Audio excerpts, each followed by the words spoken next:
अस्सलामुअलैकुम।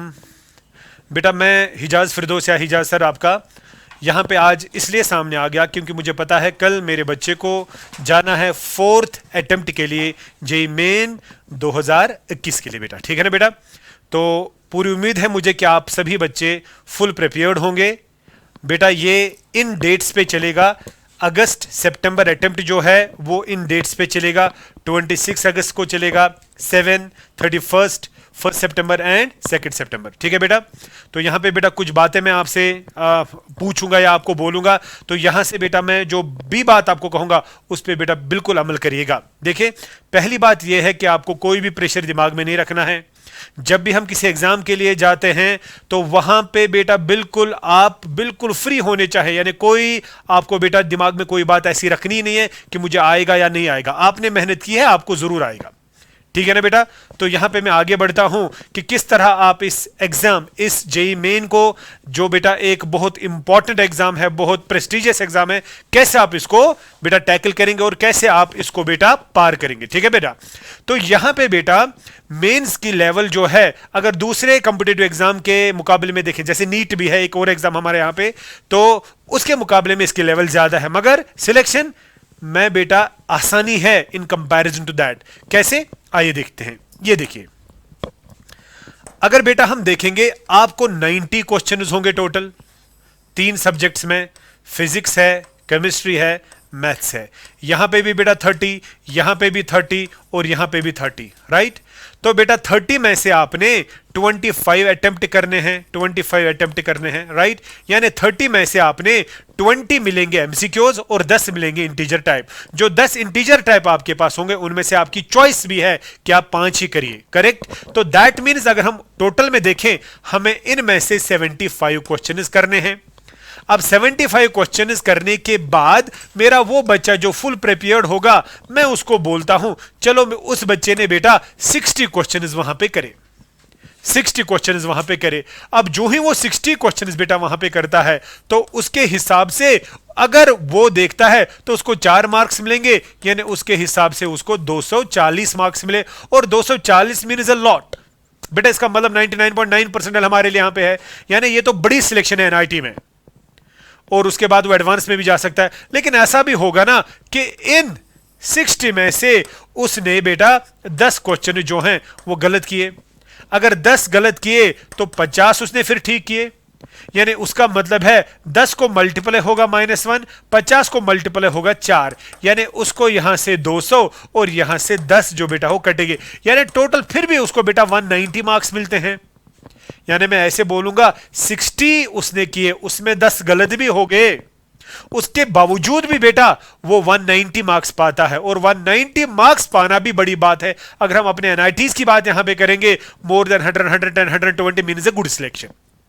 आपको बात मेरी समझ आ रही है। लेकिन अब एक और बात है, देखिए बेटा यहां पे ये परसेंटाइल का भी मसला होता है, परसेंटाइल का भी मसला होता है। और जो मेरा बच्चा बिल्कुल चालाक होगा उसको पता है ना, उसको पता है परसेंटाइल को बढ़ाने के लिए मेरे पास जो पीसीएम है, फिजिक्स केमिस्ट्री मैथ्स, मुझे तीनों अटेम्प्ट करने पड़ेंगे, मुझे तीनों अटेम्प्ट करने पड़ेंगे। अब वो बच्चे जो रैंक बड़ी लाते हैं वो अपना टाइम बेटा डिफरेंटली यहां पे डिजाइन करते हैं, क्योंकि उनको पता है कि ये वाला पोर्शन तो बच्चे कम ही करते हैं, वो इस वाले पोर्शन को ज्यादा टाइम रखता है। आपको पता है बेटा 1-1 घंटा आपको हर किसी का है, 1-1 घंटा आपको हर किसी का है। वो क्या काम करता है, उसको पता है कि ये तीनों में इजी है, वो इसके लिए 40 मिनट ही रख रहा है, वो 40 मिनट में ही ये पेपर करता है इजीली। इसके लिए बराबर बेटा वो 60 मिनट रखता है, और इसमें से वो 20 इसको देता है, इसके लिए 80 मिनट रखता है। लेकिन वो बच्चा जिसने प्रिपेयर किया होगा और जिसको पता है कि मुझे ये भी करना है, ये भी करना है, ये भी करना है। आपको बात मेरी समझ आ रही है ना, आपको बेटा बात समझ आ रही है ना। तो आप अगर इस बेटा इस तरीके से अगर आप आगे बढ़ेंगे ना, सो आपकी सिलेक्शन जो है वो डन है, वो डन है। और बड़ी सिलेक्शन, बड़ी मीन्स की रैंक आगे, बिकॉज यहां पर रैंक लाना बहुत इंपॉर्टेंट है, क्योंकि यहां पे फिर आगे एडवांस में भी आप जा सकते हैं, और यहां पे ब्रांच भी बेटा आगे आपको देखनी है। आपको बात समझ आ रही है ना। तो पहले हमें देखना है किस तरह हम जाएंगे। आप देखिए बेटा, अगर मैं यहां पे एक और चीज आपके लिए बोलूंगा, मैं यहां पे बोलूंगा, देखिए मैं यहां पे बोलूंगा दिस इज गुड,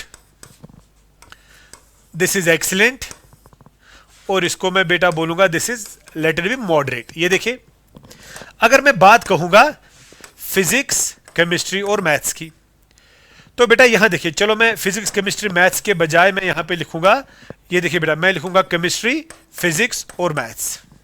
अगर मॉडरेट सिलेक्शन होगी, मतलब मॉडरेट का मतलब है कि मॉडरेट के हिसाब से, यानी बिल्कुल आप एट ईज, या मैं बोलूंगा एट ईज, ये तो करेगा ही करेगा मेरा बच्चा जो एग्जाम के लिए जाएगा। वो केमिस्ट्री में आउट ऑफ 25 20 ही क्वेश्चन रखेगा, फिजिक्स में बेटा वो 15 ही रखेगा, और मैथ्स में वो 10 ही रखेगा।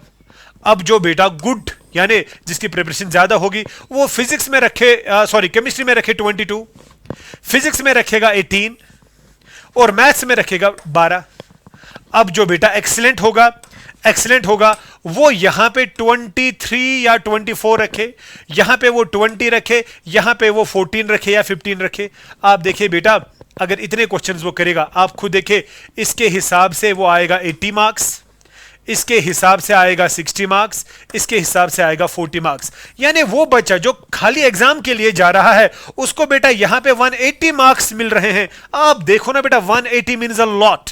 आप देखिए, 25 में से 10 ही क्वेश्चन करने, 25 में से 15 ही क्वेश्चन करने, 25 में से 2, बिकॉज केमिस्ट्री तो ईजी है ना तीनों में। अरे वो तो ईजी है ना, वो तो मानना पड़ेगा ना। उसके बाद फिजिक्स, उसके बाद मैथ्स, बिकॉज मैथ्स तो पूरा का पूरा आपका न्यूमेरिकल पोर्शन है, टाइम तो खाता ही है। आपको समझ आ रही बात? यहां देखिए बेटा, अगर यहां देखेंगे, यह आएगा 88, यह आएगा 72 और यह आएगा 48। उसके हिसाब से अगर बेटा देखा जाएगा, वो आएगा आपका 8, वो आएगा, ये हो गया बेटा आपका 18, ये हो गया 16 और 4 हो गए, ये 208 आ रहे हैं शायद। आप चेक करना खुद, आप खुद देखिए बेटा कितना आपको, और आप इस हिसाब से देखिए, ये आपको आएगा 92 शायद, ये आएगा 80, ये आएगा आपका 56। तो उस हिसाब से बेटा देखिएगा, ये आएगा 8, ये आपका आएगा 8, ये आएगा 9 और 8 होते हैं 17 और 5 कितने होते हैं बेटा? 22 लगभग। कैलकुलेशन फिर से देखिएगा, इस तरह का आएगा बेटा। ये देखिए, अब आप खुद देखिए, अगर नेगेटिव मार्क्स भी आएंगे ना, अगर नेगेटिव भी मार्क्स आएंगे ना बेटा, कितने जाएंगे? आप खुद देखिए, 150 का ऊपर अगर आपका टारगेट होगा, your selection is done in the NITs, है कि नहीं बेटा? खुद देखिए किस तरह आपने जाना है, बट आपको टाइम अपना जो है किस तरह बेटा आपको डिवोट करना है, वहां पे किस तरह आपको सब्जेक्ट में जाना है, वो इंपॉर्टेंट है। तो बेटा मेरा कहना यहां पे यही है कि कल से जो आपके एग्जाम्स हैं मेंस के लिए, आप बिल्कुल अच्छे से दिमाग में कोई भी बेटा ये नहीं रखना कि मुझे ये नहीं आता, वो नहीं आता। हाँ, एक और बात, फॉर्मूला जो है बेटा, फॉर्मूला किसी भी सब्जेक्ट में वो आपको ऐसे बेटा याद होने चाहिए। मतलब फॉर्मूला आप रिवाइज करेंगे, जो जो मतलब ना आपने शॉर्ट नोट्स बनाए हैं वो आप याद करके जाएं, उनको बेटा दिमाग में आप रखेगा। एंड इंशाल्लाह मुझे पूरी उम्मीद है कि आप इस बार बेटा इस एग्जाम को फोड़ देंगे। बिल्कुल आप बिल्कुल इस एग्जाम को बेटा क्रैक करेंगे ना, एट ईज। मैं सभी बच्चों को एक बार फिर से कह रहा हूं जो कल एग्जाम के लिए जा रहे हैं, बेटा मेरी तरफ से, पूरी काई की टीम की तरफ से उनको बिल्कुल बेटा यहां पे हम बेस्ट ऑफ लक बोलते हैं, और वो इंशाल्लाह यहां पे इस एग्जाम को आज क्या क्रैक करेंगे ही करेंगे। उसके बाद एक और इंफॉर्मेशन बेटा, उसके बाद बेटा 12 सितंबर को वो बच्चे जो नीट के लिए जा रहे हैं, उनको भी काई की तरफ से, मेरी तरफ से बिल्कुल बेस्ट ऑफ लक कि वो भी अपना बेस्ट करें, वो भी अपनी इज्जत जो है, अपना फ्यूचर जो है अच्छे से बेटा एट द टॉप लाएं, और उसमें हमारी भी इज्जत है, आपकी भी इज्जत है, और सबसे बड़ी इज्जत आपके वालिदैन की है, वो भी बेटा आप जानते हैं। ठीक है बेटा? So wish you all the best for JEE aspirants as well as for the NEET aspirants 2021। खुदा हाफिज।